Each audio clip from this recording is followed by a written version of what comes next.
Welcome back to Feminism Now, a podcast featuring leaders and activists who are on the front lines of the fight for constitutional equality, economic justice, and reproductive rights. I'm Christian F. Nunez, the president of the National Organization for Women.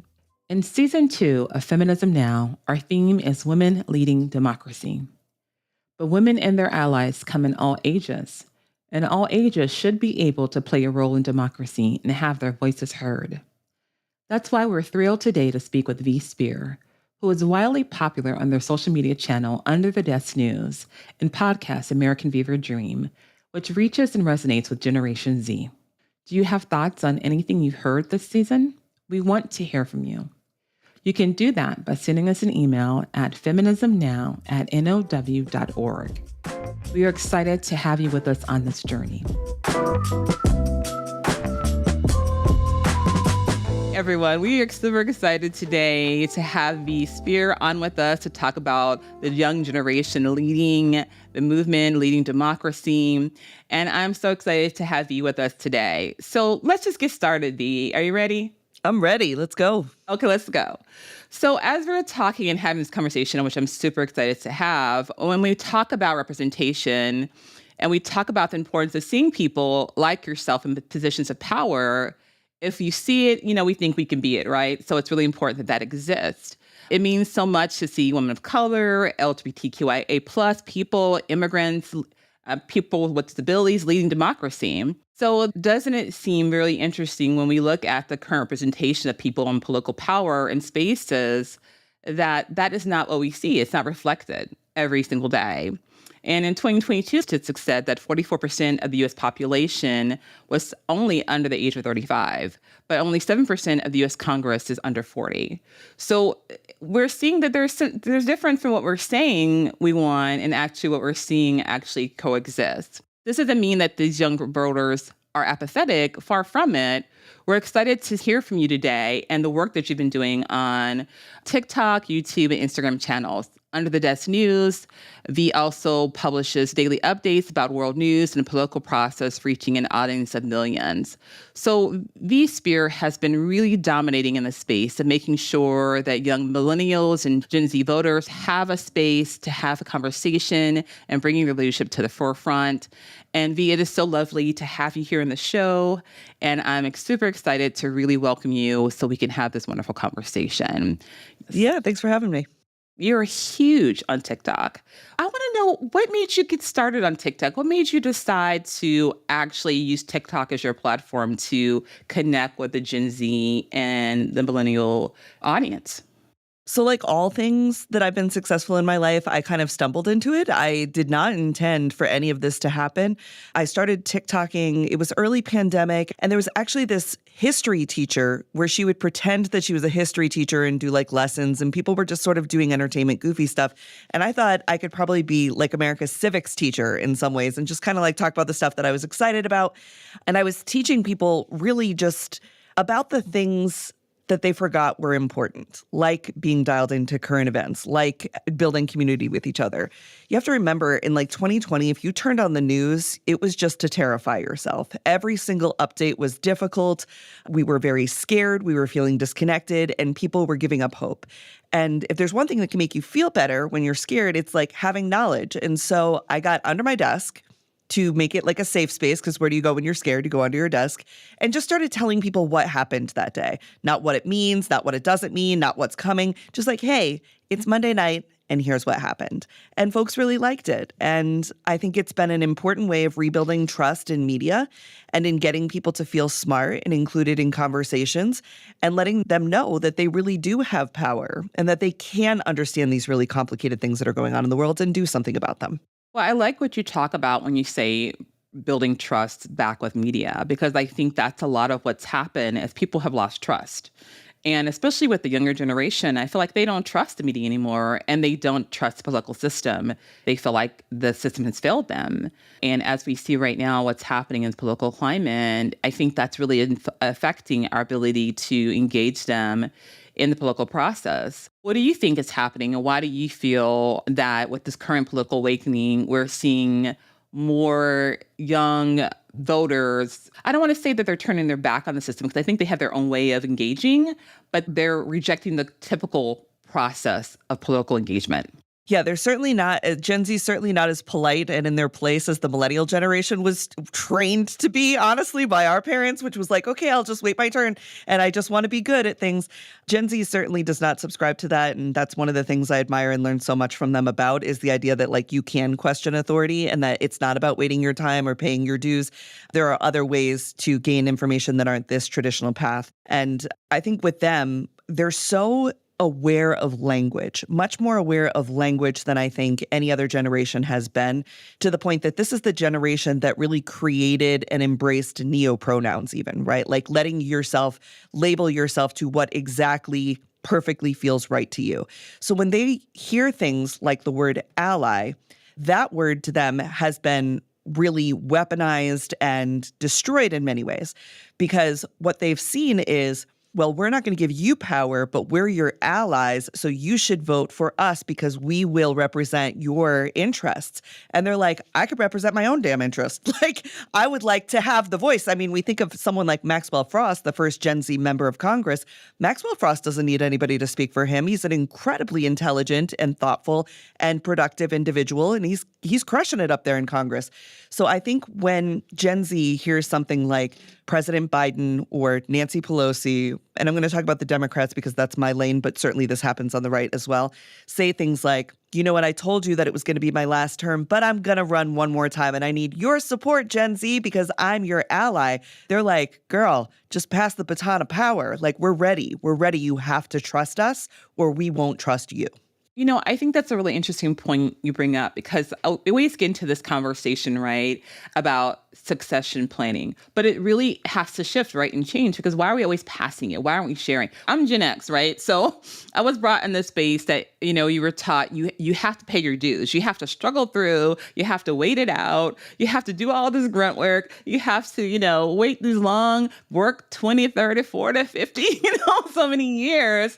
And then when you've done that, then it's time for you to step up. But that is really unfortunate. Like, why people feel like they have to continue doing that. And I think that's kind of what I'm hearing you say, Dee, is that the new generation is saying, I'm not subscribing to that. Would you agree? I definitely agree. And I think they see the wealth gap and the power gap so extreme right now.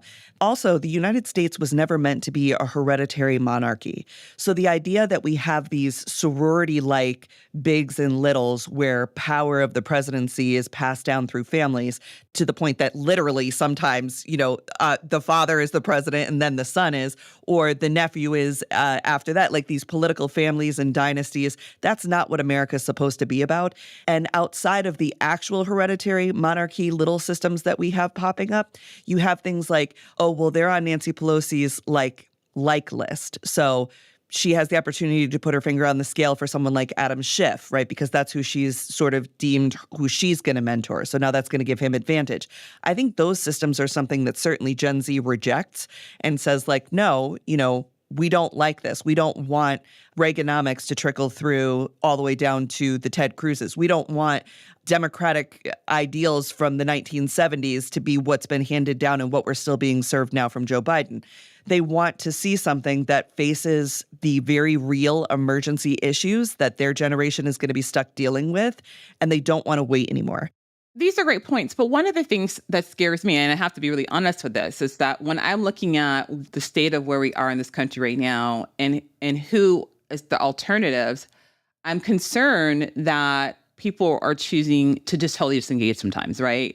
Because when we are at a place when our rights are completely being taken away from us and stripped away. So when I look at it and I see the alternative, I wonder, what will by not engaging, I don't want to get too political on here, but I do want to say the alternative, but we have to go with who has demonstrated, they may not be perfect, but they have demonstrated a commitment to equity. They have demonstrated a commitment to making some changes because no one is going to be perfect. And so while we do that, then how do we then utilize that person who has made that commitment to making some changes more than any person has in their position to then who I believe has been Biden so far, right? To then engage the Gen Z and engage the youth to then include them. So I understand the feeling that youth and Gen Z feel often.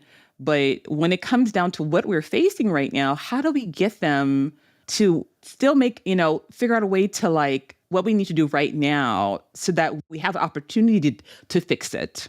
So I think that's an excellent question, and I struggled with it, but I actually think I figured it out fairly recently. I was at an event called Trending Up. It brought in 150 creators, many of them Gen Z and younger, and I had 3 days to really spend time with them to understand, like, what is it that's not clicking that clicked for my generation, which is, some folks might call it the lesser of two evils. I don't think Joe Biden's an evil man. I think he's done incredible things for this country. There's no denying that. Same with Vice President Harris.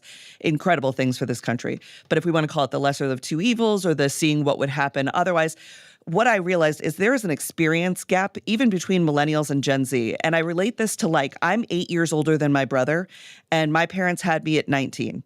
So I remember my parents being poor. I remember them laying out the bills and deciding okay, we have to pay the light bill first. And I remember going through that with them. He doesn't remember shit. So when he makes half a sandwich, you know what I mean? When he makes half a sandwich and throws the other half out, I'm like, oh my God, you should put that in the fridge for later in case we don't have anything for tonight. And he's like, what are you talking about? And this is what I think it is between millennials and Gen Z. They have not lived in a world like we did where gay marriage was not, it didn't exist. And I never thought I was going to get it. We're being I need you out. to keep preaching, please. Keep That's preaching. what I'm saying. When being an out person, I mean, there's that old joke that all the waiters used to be all gay and wonderful, right? It's because we couldn't get jobs everywhere else. You could get fired from your job for being gay. When we talk about women only getting the right to have their own credit card in the 70s, these kids, as we call them, which is anyone under the 18 to 24, they don't know what that's like. They don't know what it's. They grew up in a time when social emotional learning was something they were getting in school, which is incredible. We should keep doing that. But they grew up being anti-bullying. They grew up with their maximalist demands being met almost always, where I think, whether that's maximalist entertainment satisfaction from the iPads and the telephones they had access to, or the access to knowledge and information they had access to, or their student government because their parents were on PTA and they were fighting for them and constantly making it the teacher's problem and never the child's problem. I think the experience gap between even millennials and Gen Z is so big, the way that gap between me and my brother in 8 years was so big that they don't see it as what they could lose because they have never felt that loss and they have never felt that win. So I think it's an experience gap, and the way that I've overcome this is by telling stories of what it was like when I was their age. Do you know how difficult it was when I was your age? We lived through so much. And while this generation has certainly lived through a ton, they have in many ways been isolated from understanding how politics works to help you or not. So I've been telling stories of why I can't go back to what we had before. It's so important that you point out that experience gap because I think that's a lot of what's happened. But at the same time, I think that the overturning of Roe is going to have them understand what it's like to lose an important right. Because for so long, they never had to worry about their rights being taken away. And now a lot of them are going to be facing that experience of having to either have to travel for that reproductive freedom and the access to, contraceptive or abortion care, or they're going to see their friends, or they're going to have this facing these things. So they're going to have to now understand what that struggle or that experience or that is happening and why. And I'm hoping that we can, all of us organizers, everyone can relate to them that this is why we have to really get out and vote. And this is when you have a person who's basically telling us that they're going to do everything in their power to continue to restrict rights and take all these rights away from everyone, gender-affirming care, to book bans, to DEI, to abortion. We have to make sure they understand what's at stake, I think. That's part of our role. Well, let me tell you a little something about Roe v. Wade, because I have a very unique experience with this. There's this conference every year called VidCon. It's the biggest creator conference. There's 70,000 kids that show up to see their favorite TikTokers and YouTubers and stuff. And my first year, so 2 years ago, that I did VidCon, this will be my third year, was the day that they overturned Roe v. Wade was that morning of the first day of VidCon. And I knew I was going to be walking around in my little peacock suit and everyone's going to be like, oh my God, V, tell me what happened. And I walked out of my hotel room and I went over to do my session and I just got swarmed by young people, boys and girls, men and women, who were like, V, what happened this morning? I saw your video. What do you mean that Roe v. Wade got overturned? And I'm like, listen, it got overturned.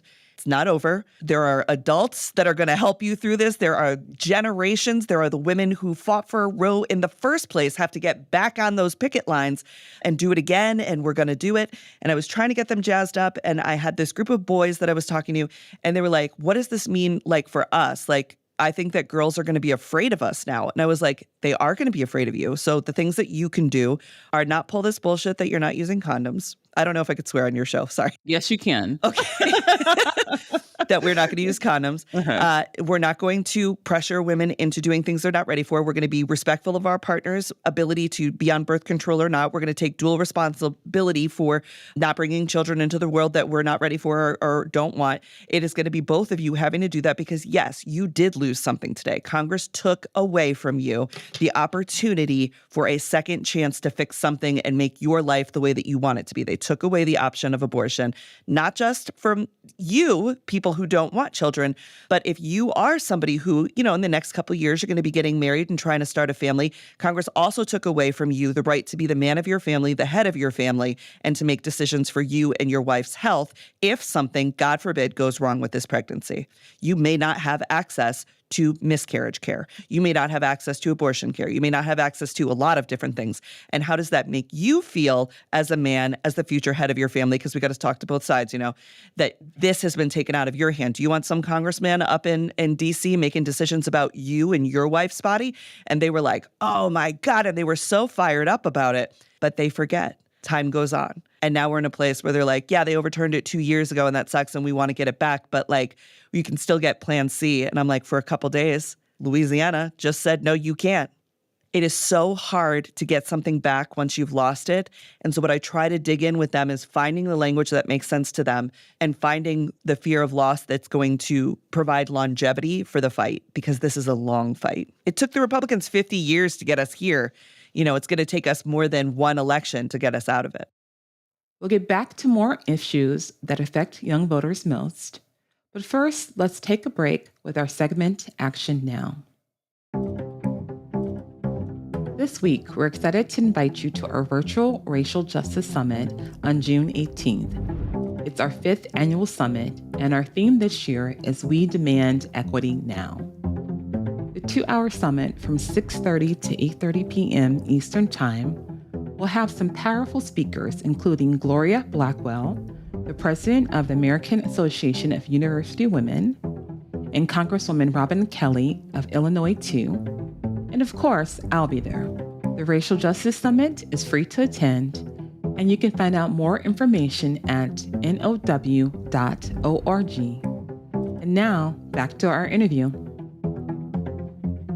I want to talk about this now. We talk about, you know, how this is a long fight. And one of the things I think we have to do better at is having a consistent, unified message and strategy. And that is inclusive of everyone.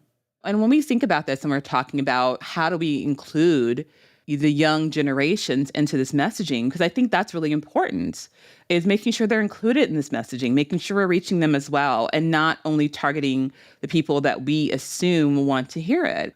Can you share with us, what do you think about the importance of having a consistent message and strategy for getting out our positions so that we can, you know, win and we can get our rights back, we can secure our rights and get back the ones that we've lost? I think something that's interesting about the younger generation and the way they protest is that they think that they are inventing it. They don't know the history. You're laughing because you know it's true. You're laughing because you know it's true. Well, it's so true, but but part of that, again, is experience gap, right? Like I grew up, if you ask them who's Gloria Steinem, they might know, they might not know. You know what I mean? We're only taught certain civil rights leaders, and we're not taught about anybody since Martin Luther King in many ways who are doing incredible work. And that's just one paragraph in the book, right? That's what I'm saying. Do you know who Angela Davis is? Like, can you tell me about her work? So in many ways, they're at a loss because they don't know that a lot of this has been done and there is a path already in the woods for them. They're sometimes in the woods and they're like, oh, cool, a path. And I'm like, no, that path was very specific forged for you to follow that path and then take it further. And so I think in some ways we're back to that experience gap where they just don't know the history of the protesters other than the ones that have been more commercialized. Like in the last couple of years, even in the gay movement, we've seen people really understand who Marsha P. Johnson is. Well, it's because she was on a t-shirt at Target. This is important, though. Sometimes we think Target Pride is silly until we realize, well, now a lot of people know who Marsha P. Johnson is. So I think there's a little bit of that. In addition, these are still young folks, and a lot of them are trying to make a name for themselves. The number one job that children want is YouTuber. That has exceeded doctor, nurse, lawyer, anything else. So the idea that you can be a content creator, it sort of intersects with political activism in a way that can cause a lot of issues. For example, who is the face of the movement? Nobody wants to be the face of the movement, but then when they're not the face of the movement, they're mad because it was their idea that got stolen or their content is being copied. It is protest for the purpose of creating content, which is a little bit different. I mean, we used to protest to get the newspapers to pay attention to us, so that's all the same. But in this way, it's like trying to get a viral moment on TikTok to be able to be a full-time content creator or achieve some other end. I think another thing that we get caught up on because there is this sort of like internet aspect to everything is the purity tests for the protesters. Well, did you include every single person? Did you say it exactly perfect every time?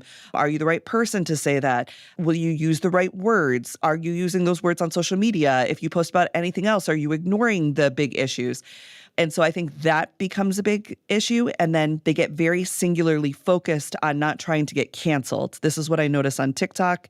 And it really complicates the message because if you didn't use the watermelon filter, you don't support Palestine. Well, if you didn't publicize your donations, then you don't support Palestine. And it's like not everybody wants to be so showy with the things they're doing.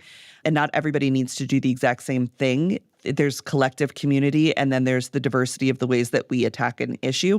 And I think they need a little bit more nuance in that world. They are extremely knowledgeable about the laws and the voting history of candidates because clapbacks and owning a candidate, like recently there's something that went viral about a certain pro-Palestine protesters at an event who really owned Cory Booker on his associations with AIPAC. They knew exactly how much money he got from them. They know how to do those things because that's going to go viral and look very powerful. A clapback is very powerful, but is it effective? And so those are some of the things that I think are plaguing this generation's protest effectiveness. That and there are so many things to protest, and there are so many places, like maybe you bought a Starbucks coffee because you didn't realize that the Starbucks union was protesting because you didn't see that content yet. Well, now you're canceled for that because you didn't understand that. Maybe you were caught eating at a Pizza Hut. Well, Pizza Hut's on the BDS list. What's the BDS list? You don't even have time to catch up on it before you're like in trouble for not knowing it. I think it causes a lot of anxiety for people, and then it makes them opt out, or it makes them be more performative than they would have normally been. When we're talking about the effectiveness of protests, I think this comes up so much is that there's the call in, call out. There is the dilution of the effectiveness of protests. And then there's this whole social media part about trying to go viral that where we're seeing the integrity of the purpose behind the movement and the protests get lost. And I think what makes it hard for this generation is that their whole generation has been existent on social media, has been. And so I think it becomes very hard for them because they were raised, they're like social media babies. Everything was built around social media. They don't know how to almost separate their identities from social media because that's part of it. But it's also like, here's my mental health expert side coming in, but it's also increasing their anxiety, mental health, suicidality. It's like a double-edged sword for them. Like it helps them get that, but it's also creating so many other things for them that are creating and exacerbating mental health issues. So it's a very hard position to play. The protest style of Gen Z really reminds me more of the protest style of boomers who sat down in the fields of Vietnam. Not necessarily the student protesters, anti-war protesters, but the conscripted soldiers who got sent over there who were anti-war, and so they would sit down in the field. Or we also have tons of reporting about them killing their leaders over there so that they, there's a lot with the Vietnam War that we don't learn about that's interesting about American response. And what I see Gen Z lean into is what they will not do. They will not go to Starbucks. They will not eat at Pizza Hut. They will not vote for Joe Biden. They will not, which is good. That's part of it. But what will you do? Where is the action? Where is the progressive action? And that's a little bit harder to get out of them. And so I think, while sitting down in the fields of Vietnam was an important protest tactic, you also had the other side of people creating laws against the way that we would, that's how we got rid of conscription and the draft and whatnot. Like there had to be action forward, not just digging in. And I think when you see things like the encampments on college campuses and whatnot, that was a form of digging in and sort of stopping, which is one side of it. But I do think where we tend to miss is in, okay, well, how many of you are running for office then to reduce the amount of AIPAC influence because you refuse to take that particular money the way we've seen people refuse to take oil money in some cases? Where's the action? It can't just be inaction. Absolutely. And I think that's part of it for everyone to understand that when we're talking about how do we move and we mobilize, it's more than just rallies. It's more than just protests. It's negotiation. It's having meetings. There's multiple parts to it. And we have to do it all to effectively move change and make something happen. And I really love how you talk about like, how are we doing the progressive action? Well, let me give a shout out to the boomers again in Vietnam again, because I kind of dragged them so far, but I want you to know that I know everything you did and I appreciate it. But to shout out the boomers for stuff they did. These protests, for all of the police response and nonsense that there has been, and I don't believe in that. I think college is a place you're supposed to test the boundaries of society, and there's supposed to be a little safety net around you that the NYPD doesn't come in and bash your head in because you're encamped on your college campus. But that's just me. But with the boomers, when they were protesting the Vietnam War and when they wanted things changed, they were burning down ROTC buildings. Now, I'm not advocating for violence or burning things down, but this is just to show how far they went. They were burning down the ROTC buildings because that's where the draft files were. They thought, if you can't pick my number, you can't send me. They were fighting the police head on.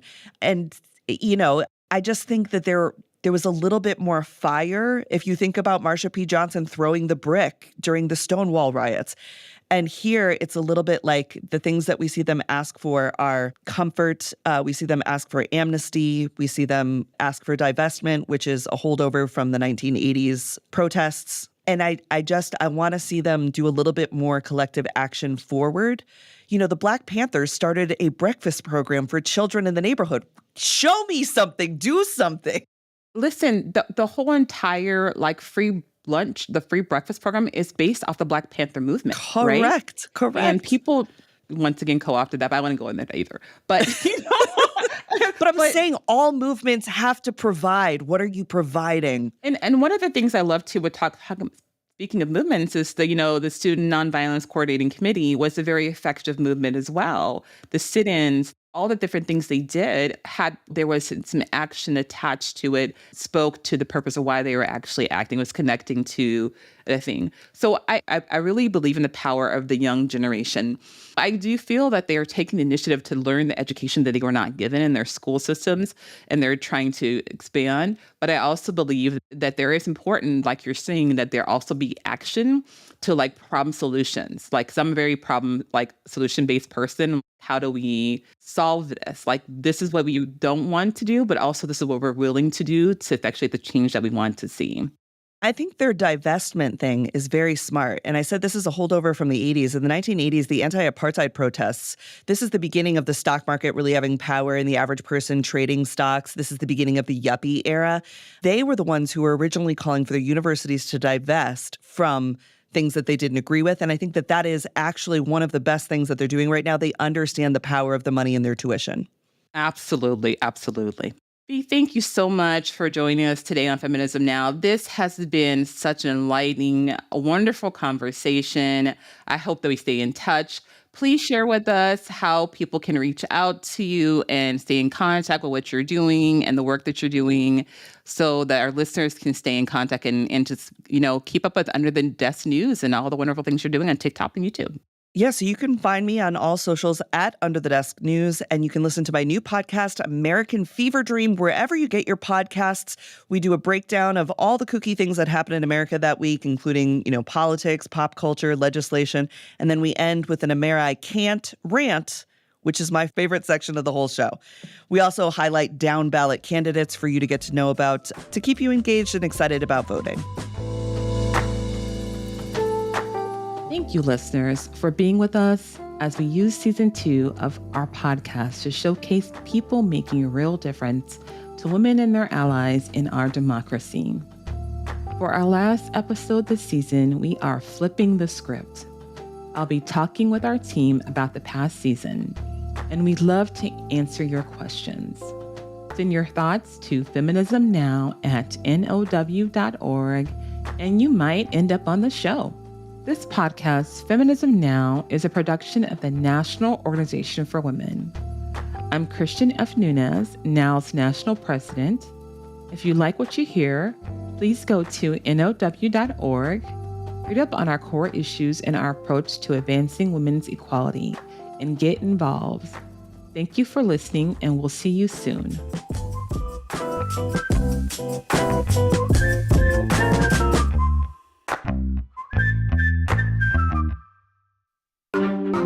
Vox Topica.